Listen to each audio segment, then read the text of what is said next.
I could see that being a great thing. My idea, campus a holiday inn. Yeah, the names I've read and seen, but. Okay. We're ready. I'm gonna DMAS. Throat here.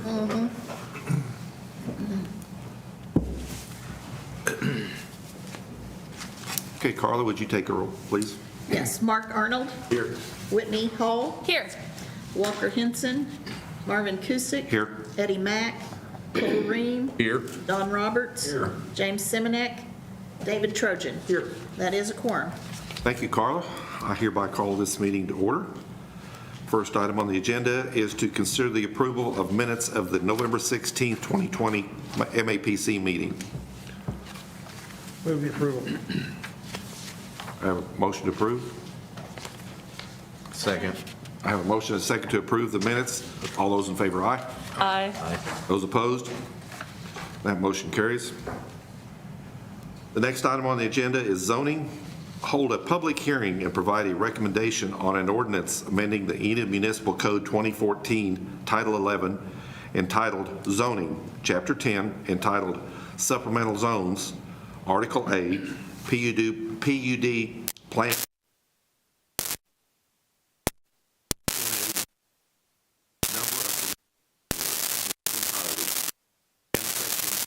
11-10-7, non-residential intensity, and reserve the sections for future use, and to amend section 11-10A-9 to add R3, residential mobile home development, mobile home neighborhood district, to the list of residential districts that may include multifamily uses, and include R6, mobile home park district, as a permissible zoning for a PUD that will include residential uses, providing for repealer, savings clause, severability, and codification.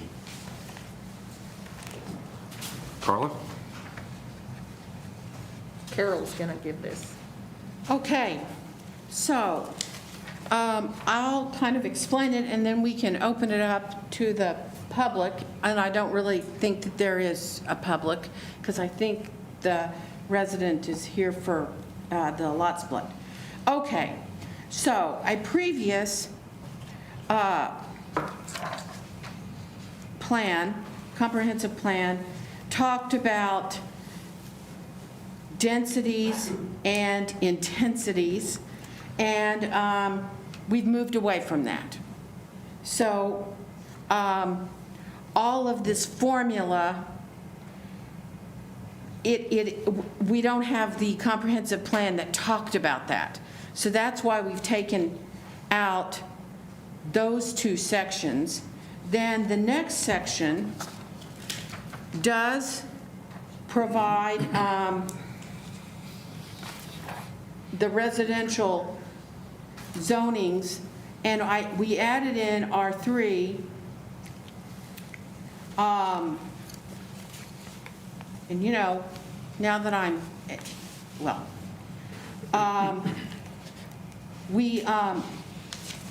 we added in R3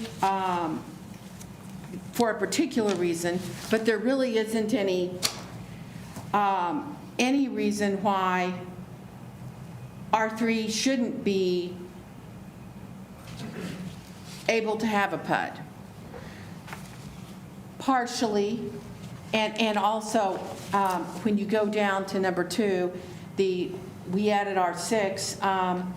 Now, in reality, I'm not positive that R6 is ever, we added it in because we certainly didn't want to limit, but R6 is such that unless the person was going to, I mean, usually those are already utilized. Now, I suppose it could be a redevelopment project. So that's why that's what brought this to our attention, but you know, it's good to do the housekeeping before we have an emergency. And number 3 was taken care of by a previous ordinance that, if I'm remembering correctly, at one point, boarding and rooming houses could not be in, were in a specific type of zoning and could not be in a C, in a C, in our, C3 zoning, and they now can be. So it no longer was accurate. So you could have, why someone would particularly want to create a PUD with boarding and rooming houses in C3, I'm not sure. I mean, but it would be possible. So that's why we took that out. So in reality, there's not a lot. I'm not sure that this is particularly controversial.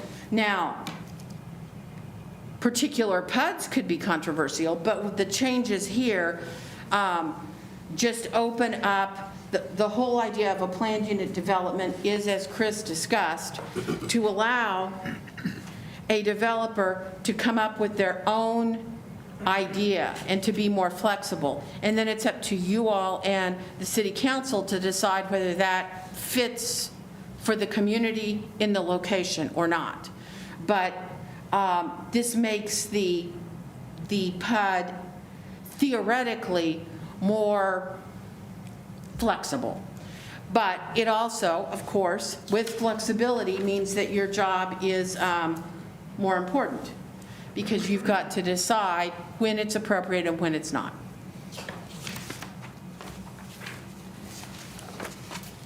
Thank you, Carla. If you've got more questions, we can hear from the public. We do need the commission to make a recommendation to the Correct. mayor and board of commissioners, please. I'm looking for a recommendation, please. Recommendation 4. Okay, I have a recommendation for the amendment. Do I have a second? Second.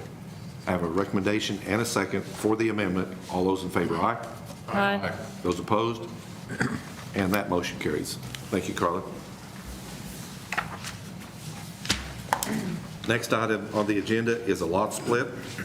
Consider a lot split for Tom Clark, located in Garfield County, located at 8727 South Highway 81. Chris? Thank you, Mr. Chairman and Commissioners. On the screen, you should see, I'll say it's an orange box, is what Mr. Clark owns right now. And he is located there at 8727 South Highway 81. He is in the Garfield County. The yellow box represents 1.3 acres that he is purchasing from the balance of the quarter section. He's simply adding it to his property, and the water and sewer are private. Survey is my next picture.